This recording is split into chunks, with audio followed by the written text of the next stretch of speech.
Selanjutnya ini adalah hormon estrogen dan androgen. Mungkin saya akan coba baca dulu. Oke, estrogen dan androgen. Androgen ini sama dengan testosteron ya. Oke. Nah, si estrogen dan androgen ini mereka dihasilkan oleh FSH dan LH, yang mana si FSH dan LH ini diaktifkan oleh kelenjar seperti biasa hipofisis anterior, yang juga dari pengaruh si hipotalamus HT-nya ya, hipotalamus ya. Jadi hipotalamus itu kan melepas yang namanya gonado GnRH. Ingat nih kan, Guns N' Roses anjay. GnRH ini gonad releasing hormone lah. Gonad releasing hormone, dia akan memicu pelepasan FSH dan LH, yang mana nanti akan dibawa ke jaringannya berupa ovarium dan juga testis gitu. Oke. Nah, kita baca dulu. Ini estrogen ini tidak hanya di perempuan ya teman-teman ya, tapi estrogen itu di perempuan itu mengatur ovulasi, menstruasi, dan penyesuaian fisiologis selama kehamilan. Yang mana nanti kalau hamil, yang berperan itu ada juga namanya progesteron. Nah, progesteron itu fungsinya adalah supaya bayinya itu dalam keadaan tenang, gak berisik. Karena estrogen itu memicu si bayinya berisik, tapi si progesteron itu mencegah si bayinya berisik. Jadi tenang-tenang aja gitu loh. Nah, estrogen lewat darah ya, namanya juga hormon, memberikan efek pada pembuluh darah, tulang, paru, hati, usus, prostat, dan testis ya. Mereaksi pada protein reseptor, sepertinya melalui protein reseptor ya. Nah, di estrogen seperti yang kita tahu juga, dia itu fungsi berperan penting dalam pemeliharaan tulang ya. Jadinya apa sih, nenek-nenek misalnya, nenek-nenek sudah menopause gitu ya, kadar estrogennya tuh menurun. Nah, estrogennya ini kan fungsinya adalah untuk menjaga pemeliharaan tulang mereka ya, sehingga karena estrogennya turun, pemeliharaan tulangnya tidak terjaga dan terjadi resorpsi tulang, atau kita biasa sebut sebagai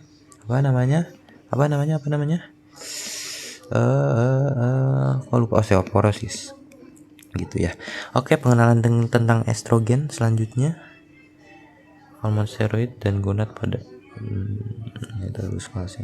ini yang terkait tulang tadi sudah dijelaskan ya. Ini estrogen bla bla bla, osteoblast di bab kemarin, modul kemarin udah dibahas ya. Nah, ini dia fungsinya. Ini dulu, ini apa, ini kan ovarium nih, bener kan ovarium. Nah, di ovarium seperti apa dulu? Nah, ini ada kan tadi kan pelepasan hormon LH, luteinizing hormone ya. Jadi di LH itu, di ovarium itu ada sel yang di luar sini, ada sel yang di dalam sini. Yang di dalam sini bentuknya mirip yang di tiroid, folikel ya. Dan yang di luar ini kita sebut sebagai Tekal cell.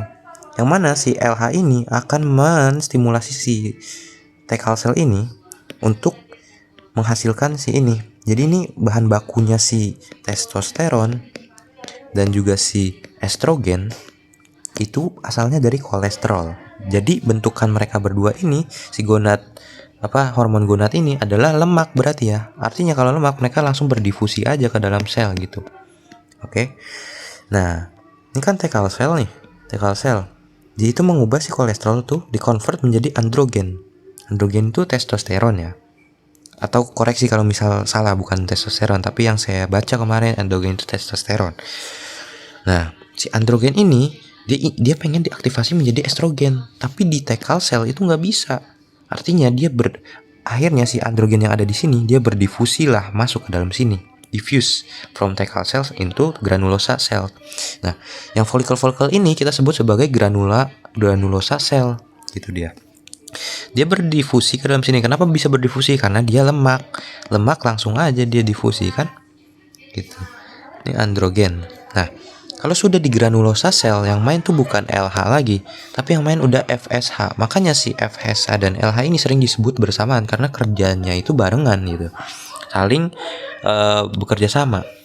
Si FSH ini akan seperti si LH, tapi dia tidak menstimulasi Tekal sel, melainkan si granulosa sel ini dia akan menstimulasi ini, dan si granulosa sel yang distimulasi ini akan mengubah si androgen menjadi estrogen ya.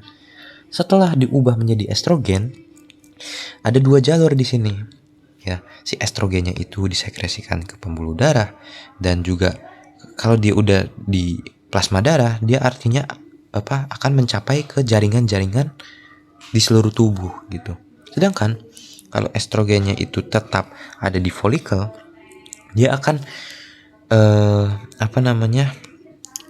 membuat formasi antral. Antral ini apa ya? Kemarin bahasnya kok lupa.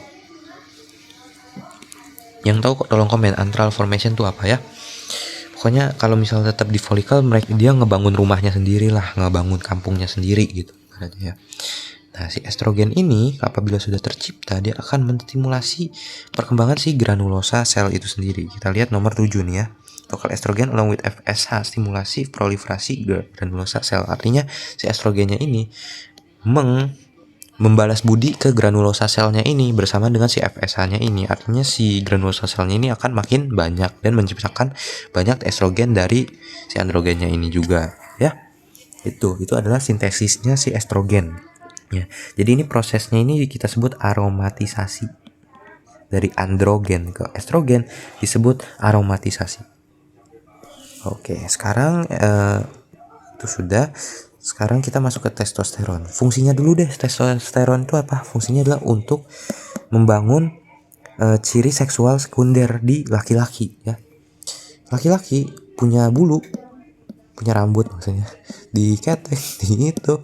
Ya itu karena pengaruh hormon testosteron, dan suaranya juga setelah puber ya. Jadi dia main nih setelah puber banget nih.